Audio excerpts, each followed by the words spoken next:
السلام علیکم۔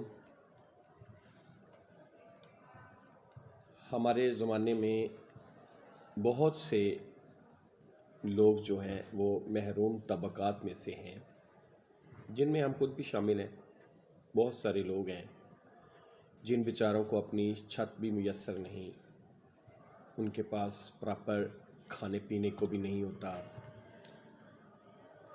اور ان کے پاس جو زندگی کی بنیادی سہولتیں ہیں ان سے بیچارے محروم ہیں، یعنی ہیو ناٹس۔ تو دیکھیں، آج کل جدید میڈیا جو ہے ہمارے زمانے کا ایک بہت بڑا کرشمہ ہے۔ اس میں ہر طرح کا روایتی اور غیر روایتی میڈیا شامل ہے۔ پاکستان پرنٹ اور الیکٹرانک میڈیا کے دور سے گزر کر اب سوشل میڈیا کے پیچیدہ دور میں داخل ہو چکا ہے۔ ہر طرف معلومات کی فراوانی ہے، مگر اس کے باوجود پاکستان میں اگر کوشش بھی کی جائے تو زندگی کے اہم شعبہ جات کے بارے میں تازہ ترین اعداد و شمار میسر نہیں ہوتے۔ اس طرح کی خدمات پیش کرنے والے سرکاری محکموں، اداروں اور نجی ذرائع کے پاس کوئی نہ کوئی معقول وجہ ہوتی ہے جو ان اعداد و شمار کے اپ ڈیٹ نہ ہونے کا کوئی نہ کوئی جواز پیش کرتے رہتے ہیں۔ چنانچہ اس سلسلے میں چند سال پرانے اعداد و شمار یا عالمی اداروں کی معلومات پر بھروسہ کرنا پڑتا ہے، مگر پاکستان میں ایک ایسی نفسیاتی ساخت تشکیل پا چکی ہے جس کی موجودگی میں بہت سے لوگ عالمی اداروں کی رپورٹس اور اعداد و شمار پر اعتبار نہیں کرتے، حالانکہ دنیا بھر میں یہی ادارے معلومات اور اعداد و شمار کے لیے بہت ہی معتبر تصور کیے جاتے ہیں، اور عام طور پر مقامی حکومتیں اور میڈیا اپنی بات میں اعتبار پیدا کرنے کے لیے ان عالمی اداروں کے اعداد و شمار کا حوالہ بھی دیتے ہیں۔ یہی وجہ ہے کہ پاکستان میں خوراک کی کمی، بھوک اور اس سے جڑے دیگر مسائل پر تحقیق کرنے کے لیے ہمیں یا تو چند سال پرانے اعداد و شمار کو بنیاد بنانا پڑتا ہے یا پھر عالمی اداروں، مثال کے طور پر یونیسیف اور عالمی بینک وغیرہ کے تازہ ترین اعداد و شمار دیکھنا پڑتے ہیں۔ آج کل بھوک، خوراک کی کمی اور اس سے جڑے مسائل کے لیے عام طور پر فوڈ سیکیورٹی کی اصطلاح استعمال کی جاتی ہے،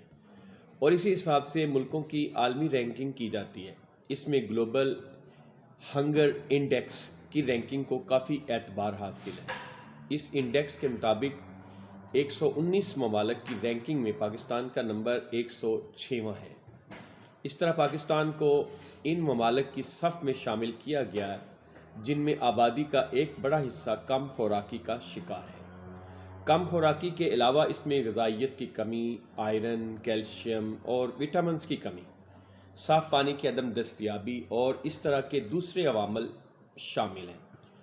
رپورٹس کے مطابق پاکستان میں غذائیت سے بھرپور اشیاء یعنی گوشت، مچھلی، دودھ، سبزیوں اور پھل کا استعمال ترقی یافتہ دنیا کی نسبت 6 سے 10 گنا کم ہے۔ پاکستان کے محکمہ صحت اور یونیسیف کی طرف سے خوراک کے حوالے سے 2018 کے سروے سے بہت ہی حیرت انگیز نتائج سامنے آتے ہیں۔ اس سروے کے مطابق پاکستان ضروری اور بنیادی خوراک کی پیداوار کے سلسلے میں خود کفیل ہے۔ دنیا میں گندم پیدا کرنے والے ممالک میں پاکستان کا 8واں نمبر ہے، چاول پیدا کرنے والے ممالک میں اس کا 10واں نمبر ہے، گنا پیدا کرنے میں یہ 5ویں نمبر پر آتا ہے، اور دودھ کی پیداوار میں یہ 4تھے نمبر پر ہے۔ لیکن اس کے باوجود ملک کی 36.9% آبادی خوراک کی سنگین کمی کا شکار ہے۔ خوراک میں کمی کی وجہ سے 5 سال سے کم عمر کے تقریباً 50% بچے سٹنٹڈ ہوتے ہیں، یعنی اپنی عمر کے اعتبار سے ان کے قد چھوٹے رہ جاتے ہیں۔ اس خوراک کی کمی کا صرف یہ نقصان ہی نہیں ہے کہ بچوں کے قد چھوٹے رہ جاتے ہیں یا ان کا وزن کم ہو جاتا ہے،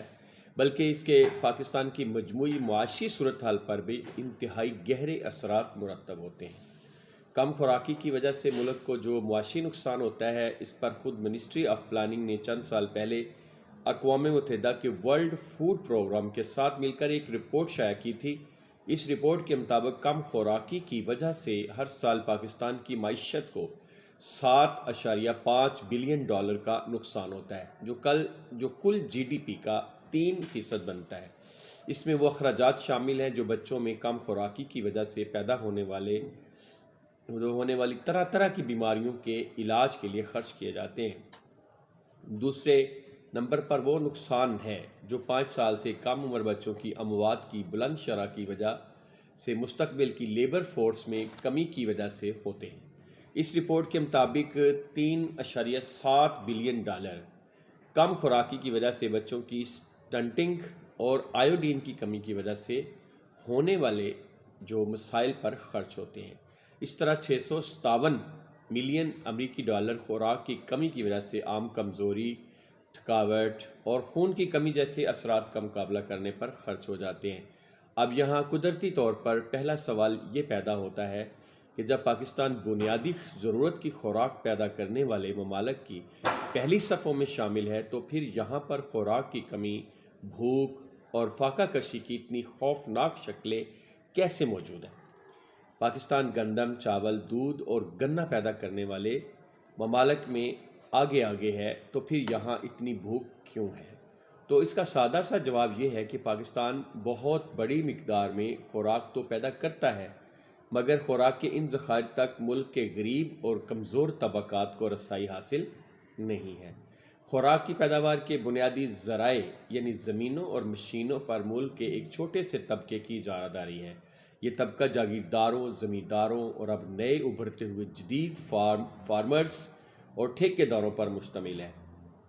یہ لوگ زرعی پیداوار کے تمام روایتی اور جدید ذرائع کے مالک ہوتے ہیں اور زرعی پیداوار کو ذاتی منافع اور دولت میں بے تحاشا اضافے کے لیے استعمال کرتے ہیں۔ گندم، چاول اور گنے جیسی زرعی اجناس کی لاکھوں ٹن پیداوار تک غریب طبقات کی بس اتنی سی رسائی ہوتی ہے کہ وہ اس میں بطور کھیت مزدور اور محنت کش کے حصہ لیتے ہیں، اور جب فصل اجناس کی شکل اختیار کر لیتی ہے تو ان کا اس سے تعلق ختم ہو جاتا ہے، اور جس محدود طبقے کا ذرائع پیداوار پر اجارہ ہوتا ہے وہ بلا شرکت غیر ان اجناس کا مالک بن جاتا ہے۔ ان اجناس سے بے تحاشا منافع صرف کھیت مزدور یا محنت کش کی سستی محنت کا ہی نتیجہ ہی نہیں ہوتا، بلکہ اس شعبے میں اجارہ داری کی وجہ سے وہ بے تحاشا منافع کے کئی دیگر راستے اختیار کرتے ہیں۔ گزشتہ کئی سالوں سے اخبارات میں گندم کی فاضل پیداوار اور پھر اچانک اس کی قلت کے اعلانات، چینی کی برآمد اور اس پر سبسڈیاں، پھر قلت کے پیش نظر درآمد جیسی خبریں اور ان راستوں کی نشاندہی کرتی ہیں۔ یہ صورتحال اس بات پر دلالت کرتی ہے کہ زرعی اجناس دولت مند طبقے کی دولت میں اضافے کے لیے استعمال ہوتی ہیں، اور یہ بنیادی اور زندہ رہنے کے ضروری اسباب غریب طبقات کی پہنچ سے بہت دور ہیں، اور روز بروز ان کی قیمتوں میں اضافے کی وجہ سے ان کی پہنچ سے مزید دور ہوتے جا رہے ہیں۔ آٹے، چینی، پیاز وغیرہ کی پیداوار میں ہیر پھیر، ان کو فاضل قرار دے کر برآمد، پھر قلت قرار دے کر درآمد کے عمل کے بعد جب قیمتیں آسمان سے باتیں کر رہی ہوتی ہیں تو یہ ان اجناس کی ملکیت اور تجارت سے جڑے دولت مند طبقات کی دولت میں ہزاروں گنا اضافے کی نوید اور غریب محنت کش کی بھوک ننگ میں اضافے کی خبر ہوتی ہے۔ ستم ظریفی کی بات یہ ہے کہ اب یہ سارا سلسلہ عمل کوئی خفیہ بات نہیں ہے، سب کچھ تشت از بام ہو چکا ہے، مگر اس باب میں نہ کسی سنجیدہ فورم پر بحث ہوتی ہے اور نہ ہی قانون سازی کی جاتی ہے۔ تو یہ قانون سازی کیوں نہیں ہو پاتی، اس کا جو اندازہ تو آپ کو کچھ نہ کچھ تو ہوگا،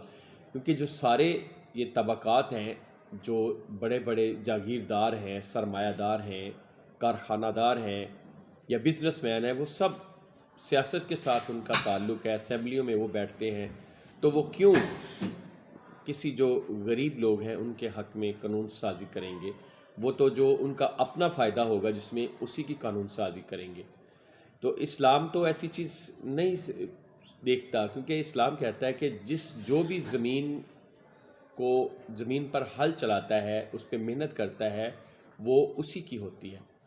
تو یہاں پہ کیا ہے، انہوں نے ہزاروں حساب سے جو بیچارے ہاری ہیں، جو بیچارے دوسرے مزارے ہیں رکھے ہوئے ہیں، وہ کام کرتے ہیں، ان بیچاروں کو صرف اور صرف 2 وقت کی روٹی کے لیے اتنی گندم ہی دیتے ہیں، اور یا چھوٹے موٹے بیچاروں کو مکان بنا کے دیے ہوتے ہیں، وہ وہیں پہ رہتے ہیں، باقی سارا جو پیداوار ہوتی ہے وہ سمیٹ کر لے جاتے ہیں اور اس کو عالمی منڈیوں میں بیچ کے خود وہ اپنے جو بینک اکاؤنٹ بھر لیتے ہیں، لیکن وہ بیچارے اتنے رہتے ہیں جتنے پہلے تھے بیچارے، اتنے ہی ان کا گزارا کیا ہونا بیچاروں کا، ان میں خوراک کی کمی تو ہوگی،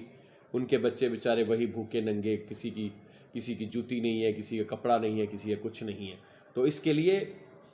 ہمیں انقلابی اصلاحات کرنی پڑیں گی، اور ایسی انقلابی حکومت آنی چاہیے جو قوم کو خود اٹھنا چاہیے اس نظام کے خلاف، تاکہ اس ملک میں جاگیرداری کا خاتمہ ہو سکے، کیونکہ جاگیرداری جب تک ہوگی غریب لوگوں تک کچھ نہیں پہنچ سکتا۔ اس لیے یہ جو ساری زمینیں ہیں یہ اس کو چھین لینا چاہیے ان سے، اور صرف ان لوگوں کو بانٹ کر دینا چاہیے جو لوگ اس کے مستحق ہیں۔